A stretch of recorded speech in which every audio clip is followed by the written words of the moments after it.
Hello, good morning from Nigeria. Good afternoon, good evening from wherever you're watching me from. My name remains Victoria Victor. Welcome to my channel. It is a business and leadership clinic. It's for business and leadership clinic, sorry. And here we diagnose the challenges that may be affecting your organization. Today, we're going to be talking about culture, your silent CEO. Culture, your silent CEO. Your business is not run by you, it is run by your culture. It is run by the things you permit, the culture that you create. You may have the title, you may own the company, you may make the final decisions. But one thing influencing every decision, every action, every conversation, and every result is culture. Culture is the silent CEO in the room, and whether you built it intentionally or accidentally, it is leading everything every single day. Culture is what people do when you're not there. It is how your staff behave when no manager is watching. It is how problems are handled when pressure rises. It is how the customers are treated when things go wrong. And it is how people speak about the company behind closed doors. That, my beloved, is culture. Many leaders think culture is branding. No, it's not. Or a slogan on the wall, or your core values in the handbook, a yearly retreat, a motivational speech. No, it is not. Culture is not what you print, it is what you permit. I'll take that again. Culture is not what you print, it is what you permit. And many leaders don't like hearing this because culture exposes leadership. You can tell what is tolerated by what is repeated. You can tell what is rewarded by what keeps growing. You can tell what leadership truly values by what gets protected. Now, let's be honest about this. If people cut corners, that is the culture of your organization. If employees arrive late and nobody cares, that is the culture of your organization. If staff hide mistakes because they fear punishment, oh, beloved, that's the culture. If nobody takes initiative unless forced to, that is your culture. If gossip spreads faster than solution, now that again is your culture. If customers feel like interruptions instead of priorities, sweetheart, that is your culture. If excellence depends on your presence, that is the culture you're promoting. And if everything collapses the moment you step away, that again is your culture. Because healthy culture creates consistency, unhealthy culture creates dependency. One grows leaders, the other creates babysitting. Many business owners say, my people are the problem. Sometimes they are not the problem. Sometimes they are the product of the environment. People often adapt to systems that they enter into. If excellence is normal, many will rise. If laziness is normal, many sink. If blame is common, honesty disappears. If growth is celebrated, talent expands. Culture trains people more than instruction does. That means every environment is disciplining someone into habits.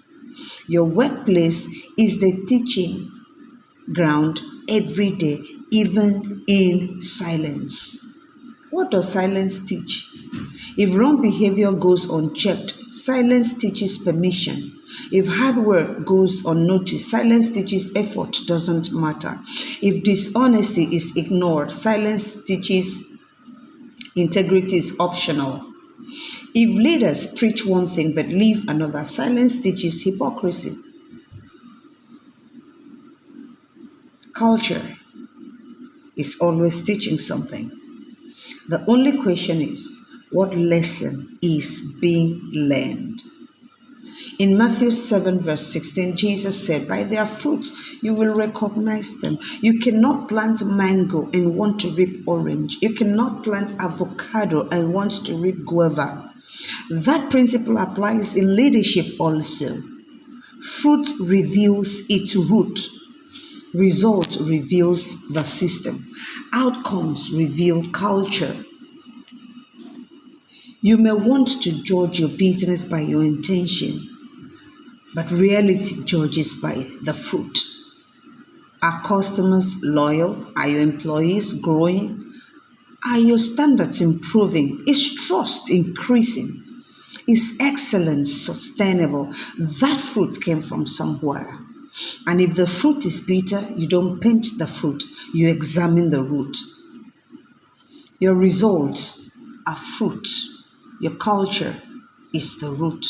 Many leaders try to fix fruit level problems only. More meetings, more pressure, more monitoring, more motivational talks. But if the root is unhealthy, the fruit remains the same because systems beat speeches, habits beat hype, culture beats commands. You cannot fake culture. People know the difference between values and vocabulary. Anyone can say we care, we are a family, we pursue excellence, we value integrity. But culture asks, does it show when it costs something? Do you show it? Do you care when someone is struggling? Do you pursue excellence when nobody notices? Do you value integrity when profit is on the line? Do you treat people with respect when they disagree with you? That is where real culture lives, not in statements, in sacrifice. You also cannot force culture. Fear can force compliance for a season, but it cannot produce ownership. Fear can force compliance for a season, but it can never produce ownership. Pressure can force movement, but it cannot create commitment. Control can force silence, but it cannot build trust. The culture is not created through intimidation, it is created through repetition, consistency, example, standards, accountability, honor, and clarity. People copy what leaders consistently model. So, if you want honesty, model honesty. If you want ownership, model ownership. If you want humility, gonna model humility. If you want discipline, please model discipline. If you want excellence, do well to model that excellent spirit. Culture follows example faster than instruction. You build culture or you ignore it. But make no mistakes. Ignoring culture does not keep it neutral. Neglected culture drifts, and drifts rarely moves upward. Without intention, standard drops, politics rise, energy fades, trust weakens, and mediocrity spread and multiply. What you fail to shape will shape you later. What you tolerate today will train you tomorrow. What you ignore will eventually control you. So if your business feels heavy, if everything depends on you, if you are constantly putting out fires, if people seem disengaged, and if growth feels harder than it should, pause. Look deeper than sales. Look deeper than staffing. Look deeper than strategy. Look at your culture. What is being rewarded? What is being tolerated? What is being repeated? What is being feared? What is being celebrated? And what is unspoken but obvious? That is where the real conversation lies. Because many businesses don't have strategy problem, they have culture problem first. And once culture changes, many other things begin to do what? Change with it. If your business feels heavy, now look at your culture. If growth feels stuck, look at your culture. If excellence feels rare, now look at your culture again. If trust feels low, take a deeper look at your culture, because culture is your silent CEO. And whether it is helping you or hurting you, it is leading every single day. That is where the real conversation is hiding. What are you tolerating today? Because you want to keep that person, because you want to keep that status, because you feel, oh, if this person leaves, my company will crumble. There is where your problem lies. Until I come your way again tomorrow, and to have a fantastic week ahead. God bless you.